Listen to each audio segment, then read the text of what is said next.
Can I get a chee-hoo? Okay, first, who is Matangi? Her role definitely remains a mystery. The mid-credit scene features Matangi, the underwater goddess introduced in Moana 2. In the movie, she stars as what seems to be a villain, but later transforms into an ally. Near the end of the film, we all thought she would be freed when Motufetū was raised. But the mid-credit scene shows she's still trapped. Nalo, the goddess storms and lightning, confronts her, and their interaction confirms they'll be back in the potential Moana 3. Nalo asks Matangi how Moana and Maui managed to break the curse and raise a sunken island, and Matangi is forced to lie, saying she doesn't know. This moment also confirms that Matangi will likely serve as Moana's ally in the next installment. Do you guys think she'll turn against Nalo, or will she continue playing both sides? Share your thoughts before we continue with Nalo's vow of revenge. Work together and let's do this!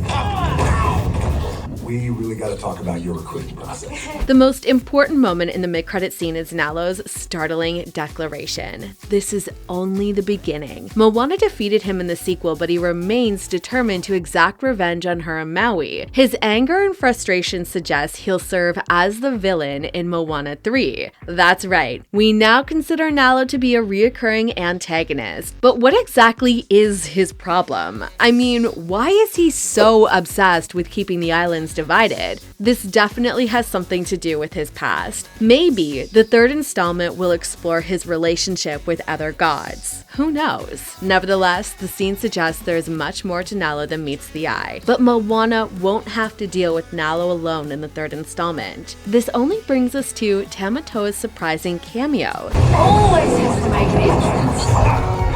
Do not fear! You have been rescued!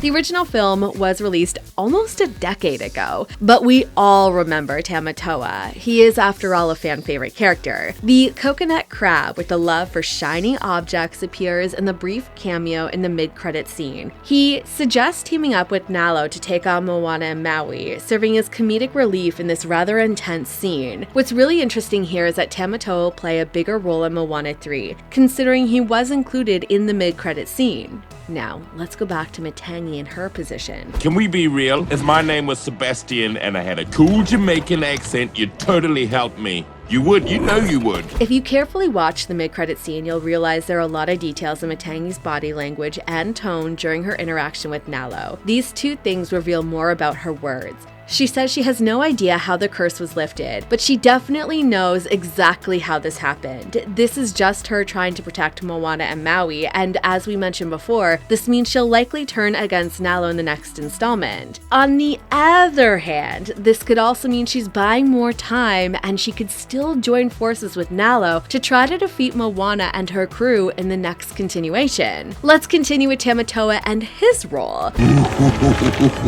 What have we here? Wait a minute. Oh, it's a human. The interaction between Nalo and Tamatoa left us with several questions. I believe Tamatoa will stay on Moana's side in the next installment. But when you think about it, this interaction could also hint at a coalition of villains. Nalo is all about power and revenge, and Tamatoa brings charisma to the table. Together, they could serve as Moana and Maui's next threat. I absolutely love that Tamatoa jokes about singing a funk crab leg song in the mid-credit scene, a nod to his musical number in the first film. Interestingly enough, directors David Derrick Jr. and Dana LaDoy Miller revealed that the mid-credit scene was changed late in production. First, they planned to include the scene in the Disney Plus series, but changed their minds when Moana 2 became a feature film. By including this as a mid-credit scene in Moana 2, the creators confirmed they plan to continue the franchise. This only brings us to Moana's next challenge. While Moana and Maui defeated Nalo in the sequel, the mid-credit scene makes it clear that their journey is far from over. Nalo's vow of revenge and Matangi's uncertain role mean there's even greater challenge ahead. If Nalo finds out I helped, we'll die by lightning. Maui looked good. Of course, we have to consider Moana's transformation into a demigod at the end of the sequel. The beloved protagonist is now immortal and has acquired new powers. The third film will likely focus on her trying to learn and navigate her new powers, and we'll finally see how she'll use these powers against Nalo. From Nalo's revenge to Tamatoa's return, and Moana's new powers, there are so many things the next sequel needs to explore. What do you think of this scene? Did you catch any other details? Let us know in the comments below. Thanks for watching. See ya. Could have told me we're doing new outfits. Been rocking leaves on my cheeks for 1,000 years. Oh, I can't believe you're here!